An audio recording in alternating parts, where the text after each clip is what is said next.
Christmas traditions often bring to mind cheerful images, families gathered around illuminated trees, familiar carols, and a calm, comforting atmosphere. Yet in Wales, one custom stands apart from these gentle scenes. Known as the Mari Lwyd, it involves something far stranger, a horse's skull adorned with a white sheet, appearing suddenly at one's threshold on midwinter nights. Although its precise origins remain unclear, references to the Mari Lwyd begin around 1800. 19th century accounts allow us to glimpse how this strange figure once roamed Welsh villages around Christmas time and the New Year.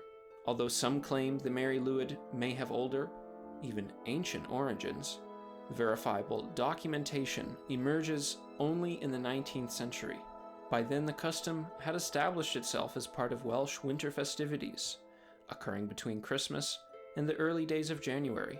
Scholars debate the meaning of Mari Lwyd. One explanation interprets it as grey mare, pointing to the horse's skull at the center of the custom. Another suggests a link to the Virgin Mary, implying a religious dimension, now faded or lost. No firm evidence settles this question. The Mari Lwyd is a horse's skull mounted on a pole and draped with a white sheet, concealing the carrier beneath. Hay or straw adds body and shape.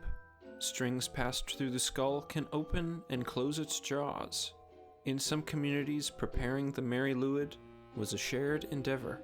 People gathered to decorate the sheet, attach ribbons, and ensure that by nightfall, this eerie effigy was ready to prowl their village lanes. The Mari Lwyd did not wander alone.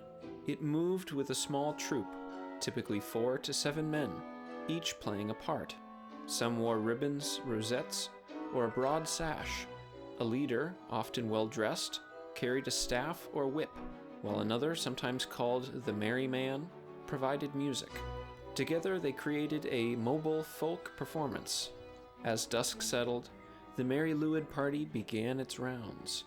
Arriving at the door of a home, they would begin singing verses requesting entry. Wel dyma ni'n dywed, gobeithio'n diniwed, I ofyn am gynnad, I ofyn am gynnad, I ofyn am gynnad I ganu. In turn, householders replied with their own verses, attempting to outwit the intruders and keep them outside. This back-and-forth poetic banter continued until one side fell silent. If the Mari Lwyd's troupe won, they were welcomed indoors and treated to food and ale. Once inside, the atmosphere could shift dramatically.